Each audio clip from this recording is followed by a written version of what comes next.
हाय दोस्तों, स्वागत है आप सभी का प्रेप आईएएस पे। आज हम लोग बात करेंगे आपसे कसेया कंपनी। इस पे अभी हाल ही में एक रैंसमवेयर अटैक हुआ है और याद रखिएगा, ये अभी तक की दुनिया का सबसे बड़ा अटैक माना जा रहा है, जिसमें सिर्फ कसेया एक कंपनी नहीं है यूएस की, बल्कि यहाँ पे कुल 17 देश शामिल हैं आपके, जहाँ पर हर एक छोटे मोटे व्यापारियों के यहाँ पे जो आपके कंप्यूटर्स थे उनको हैक किया गया है। तो सबसे पहले दोस्तों हम लोग यहाँ पे आपसे चर्चा करते हैं रैंसमवेयर के बारे में। तो रैंसमवेयर क्या होता है? तो जब मैं आपके कंप्यूटर को पूरी तरह हैक करके उसे लॉक कर देता हूँ और फिर उस लॉक करने के बाद मैं इसमें एक पासवर्ड सेट करता हूँ, और इस पासवर्ड की जो कीमत होती है उसे मैं रैंसम के रूप में जब वसूलता हूँ, तो इसे हम लोग यहाँ पे रैंसमवेयर के नाम से जानते हैं। तो ये जो रैंसमवेयर है दोस्तों, याद रखिएगा, ये आपके लिए एक साइबर सिक्योरिटी का टॉपिक होता है, जो कि आपके पेपर 3 में आता है और बहुत ही इंपॉर्टेंट है। तो इस पूरे वीडियो में हम लोग 3 चीज़ों के बारे में आज चर्चा करेंगे। नंबर 1, क्या लॉज़ हैं, आखिरकार भारत के पास कौन-सी एजेंसीज़ हैं एक साइबर सिक्योरिटी से मजबूती करने के लिए। वहीं दूसरी चीज़ हम लोग दोस्तों जो डिस्कस करेंगे, वो होगी आपके लिए कि यहाँ पर और इससे पहले कौन से इंसिडेंट हो चुके हैं साइबर सिक्योरिटी के, जो कि दुनिया में सबसे बड़े माने गए हैं। और साथ ही साथ दोस्तों, यहाँ पे हम लोग चर्चा करेंगे आपसे इस पूरे न्यूज़ के बारे में। तो आइए शुरू करते हैं इस पूरी न्यूज़ को। तो यहाँ पर सबसे पहले हैं आपके लिए कुछ कीवर्ड्स दोस्तों। ये कीवर्ड्स हमेशा आपके एग्जाम के लिए इंपॉर्टेंट होते हैं जब भी आप साइबर सिक्योरिटी नामक टॉपिक को मेंस में लिखते हैं। तो इसमें जो 5 मेन आपके कीवर्ड्स होते हैं, उसमें एक है आर्टिफिशियल इंटेलिजेंस, दूसरा है मशीन लर्निंग, तीसरा है इंटरनेट ऑफ थिंग्स, चौथा है क्लाउड कंप्यूटिंग और पांचवा है आपके लिए डेटा एनालिटिक्स। तो ये तो हो गए आपके वो कीवर्ड्स जब भी आप कभी भी किसी टॉपिक पे लिखेंगे जो कि एक साइबर सिक्योरिटी से जुड़ा हो। बात करते हैं आपसे इस पूरी न्यूज़ के बारे में। तो ये अटैक आपका यहाँ पर कुल 17 देशों पे किया गया है, और इसमें जो जिम्मेदार एजेंसी मानी जा रही है वो एक क्रिमिनल गैंग है जिसका नाम है रेविल गैंग। और याद रखिएगा, ये जो रेविल गैंग है दोस्तों, ये रशिया देश से संबंधित माना जा रहा है। तो आइए जानते हैं आखिरकार कैसे एक रेविल गैंग काम करता है। तो दोस्तों, इस तरह के कई सारी आपकी यहाँ पर गैंग्स हैं, मैं कह सकता हूँ एक फर्म होती है ये, जो कि आपका डेवलप करती है नेटवर्क पैरालिसिस सॉफ्टवेयर। अब ये नेटवर्क पैरालिसिस सॉफ्टवेयर का मतलब ये हुआ कि ये पूरे के पूरे एक नेटवर्क को तबाह करने वाले सॉफ्टवेयर बनाते हैं, फिर इनको बेच देते हैं आपके अलग अलग कंपनीज और कस्टमर्स को। फिर वो कंपनीज और कस्टमर्स यहाँ पे रैंसमवेयर के अटैक जैसे यहाँ पे आपके कंडीशंस को पैदा करते हैं। और अगर बात की जाए आपसे, डेविल गैंग जैसे आपके यहाँ पे संगठन होते हैं, वो हमेशा बिटकॉइन में आपका रैंसमवेयर को लेते हैं। तो ये तो कुछ बातें हो गई आपकी इस अटैक से जुड़ी हुई। अब बात की जाए इस पूरे अटैक में, तो ये तो दोस्तों इसमें दो बातें देखी गई थी इस पूरे अटैक में। नंबर 1, जब जो बिडेन जो कि यूएस के प्रेसिडेंट हैं, ये जाते हैं आपके पिछले महीने रशिया के प्रेसिडेंट व्लादिमीर पुतिन से मिलने। तो वो वहां पे साफ साफ उनसे एक रिक्वेस्ट करते हैं कि रेविल की जो आपके यहाँ पे संगठन है इस पे रोक लगाई जाए, ताकि जो यूएस का ट्रेड मार्केट है उस पे यहाँ पे ज्यादा प्रभाव ना पड़े इसके अटैक्स का। तो इसी के जवाब में यहाँ पे रेविल अटैक कर देता है 4 जुलाई को, जो कि एक हॉलीडे आपका होता है यूएस के हिस्ट्री में। तो यहाँ पर आपको पता होगा कि जब कभी भी हॉलीडे होता है तो उस दिन ऑफिस में ज्यादा लोग नहीं रहते। तो इसीलिए शायद यहाँ पे रेविल गैंग के द्वारा चुना गया था ये 4 जुलाई का अटैक। अब इस अटैक में यहाँ पे और भी कई सारे आपके देश शामिल थे, जिसमें बात की जा रही है कुल 17 देशों में। इसमें जो प्रमुख थे आपके लिए वो थे स्वीडन। स्वीडन की यहाँ पे ग्रोसरी चेन है कूप। इसके तो 800 स्टोर सिर्फ इसलिए बंद हो गए क्योंकि इसका एक सॉफ्टवेयर बनाया था इसने कैश रजिस्टर के लिए, वो आपका हैक हो चुका था। वहीं स्वीडन में फार्मेसी चेन्स थी कई सारी, कई सारे पेट्रोल स्टेशन और रेलवे भी यहाँ पे बुरी तरीके से प्रभावित हुए। और जर्मनी में अगर बात करें तो यहाँ की आईटी सर्विस, और डच की भी आपकी दो आईटी सर्विस, वेलजार्ड और हॉपेन ब्राउअर, ये दोनों कंपनियां भी यहाँ पे आपकी रैंसमवेयर की शिकार हुई थी। यहाँ पर आपके रिविल गैंग के द्वारा 5 मिलियन रैंसमवेयर तक की डिमांड की गई थी। जरा इसमें जानिए कैसे आखिरकार एक कंपनी यहाँ पर एक्सटॉर्शन करती है। तो होता क्या है कि ये जो पूरा गैंग होता है, ये जो पूरा क्रिमिनल गैंग होता है, ये आपके कंप्यूटर की फाइल्स में जा करके आपके कुछ इंपॉर्टेंट डॉक्यूमेंट्स जैसे इंश्योरेंस वगैरह को वो पहले से देख लेता है।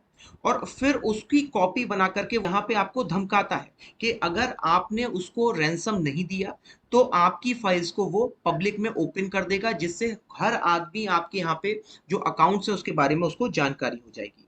तो इसीलिए यहाँ पे डर के मारे लोग इनको यहाँ पे एक्सटॉर्शन मनी देते रहते हैं। अब बात की जाए दोस्तों यहाँ पे आपसे, तो याद रखिएगा ये जो डिजिटल इकोनॉमी है हमारे वर्तमान समय की, तो इस समय अगर आपसे केवल भारत की बात कर ली जाए तो भारत में यहाँ पे वर्तमान समय में कुल 14 to 15% जो इकोनॉमी है वो आपकी डिजिटल इकोनॉमी है। और अगर इस डिजिटल इकोनॉमी में बात की जाए तो इससे पहले आपके दो अटैक्स ऑलरेडी हो चुके हैं भारत के ऊपर, जिसमें आपके लिए चाइना के द्वारा अटैक किया गया था मुंबई में, उस समय पावर बंद हो गई थी। और दूसरा अटैक हुआ था जब कोरोना आया था, तो कोरोना में आपको याद होगा हर एक कंपनी यहाँ पे अलग अलग वैक्सीन को बना रही थी, उसी में आपके डॉक्टर रेड्डी पे आपका एक साइबर हमला किया गया था और उनकी जानकारी को चुराने का प्रयास हुआ था। तो आगे हम इस वीडियो में देखेंगे आखिरकार कौन कौन से लॉज हैं भारत के पास ऐसे अटैक्स को रोकने के। वहीं इसके अलावा अगर बात करें आपसे इस लिस्ट के मेजर साइबर अटैक्स में, तो यूएस की पाइपलाइन कंपनी है कोलोनियल के नाम से, इसकी पूरी पाइपलाइन जो है आपकी कई दिनों तक बंद रही थी आपकी सिर्फ और सिर्फ साइबर अटैक से, जिसकी टोटल लेंथ है 5500 माइल्स। वहीं सोलर विंड के नाम से यहाँ पे आपकी कंपनी है जो कि एनर्जी सेक्टर की काफी बड़ी कंपनी मानी जाती है, ये भी साइबर अटैक की यहाँ पे आपकी हमले के शिकार हुई थी। और वाना क्राई दोस्तों, इसने माइक्रोसॉफ्ट के आपका जो फायरवॉल है उसमें एक लूप होल देख लिया था और उस लूप होल को यहाँ पे उसने एक सॉफ्टवेयर के माध्यम से बेच दिया था मार्केट में। तो यही वाना क्राई फिर आगे जाकर के आपका एक वायरस के रूप में जाना गया था। तो ये है आपके लिए एक रैंसमवेयर का एक फुटेज कि कभी भी अगर आपका लैपटॉप या मोबाइल अगर हैक होगा तो आपको कुछ इस तरीके की इमेज दिखेगी अगर आपको यहाँ पे रेविल गैंग के द्वारा इसको हैक किया जाएगा, जिसमें आपको यहाँ पे सबसे पहले बताया जाएगा कि आपके जो डॉक्यूमेंट है वो एनक्रिप्ट है, और अगर आपको ये एनक्रिप्टेड फाइल्स खोलनी है तो उनका कोई एक स्पेशल सॉफ्टवेयर यहाँ पे खरीदना होगा और इसके लिए बाकायदा आपको इंस्ट्रक्शन दिए होंगे। जब आप उनका ये प्राइस पे कर दोगे, जो कि यहाँ पे आपका करंट प्राइस कुछ इस तरीके से लिखा होगा, जो कि यहाँ पे आपका $45,000 मांगा गया है, तो इसके लिए आपको टाइम भी दिया जाएगा। जब आप ये पेमेंट दोगे फिर आपको यहाँ पे पासवर्ड मिलेगा और इस पासवर्ड की मदद से आपको यहाँ पे अपनी फाइल्स वापस मिल पाएंगी। तो जो देश सबसे ज्यादा साइबर अटैक में आपके शामिल है उसमें आपके लिए चाइना और चाइना के साथ रशिया का नाम सबसे पहले आता है। वहीं अगर बात करें आपसे उस लिस्ट की जिसमें सबसे ज्यादा प्रभावित देश हो आपके पूरे वर्ल्ड के, तो याद रखिएगा इस लिस्ट में यहाँ पे सबसे पहला नाम आता है यूएस का, फिर इसके बाद साउथ कोरिया, जर्मनी और जापान जैसे देश आते हैं, और वहीं इस करंट लिस्ट में इंडिया आपकी ये छठे रैंक पे आपकी है। अब ये तो हो गई दोस्तों आपकी रैंकिंग, जिसमें हम लोगों ने देखा अभी कि कौन कौन से देश आपके यहाँ पे सबसे ज्यादा प्रभावित हैं साइबर हमले से।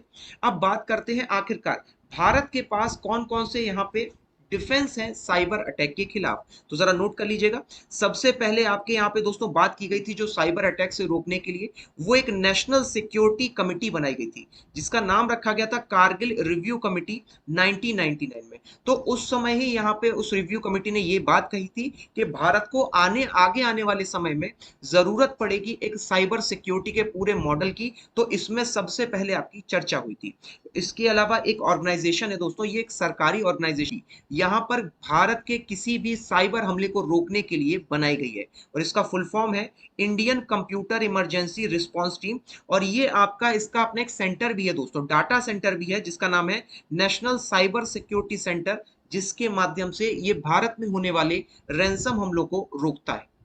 और इसके अलावा एक नेशनल साइबर सिक्योरिटी पॉलिसी भी बनाई गई थी 2020 में। लेकिन हैरानी वाली बात यह है दोस्तों कि अभी तक 2020 में जब हम लोगों ने कोरोना काल को पूरे तरीके से देख लिया, फिर भी गवर्नमेंट ने अभी तक यहाँ पे इस पॉलिसी को ना तो कभी भी पास करने की बात कही है और ना ही इस पे कोई अभी तक स्टेप लिया गया है।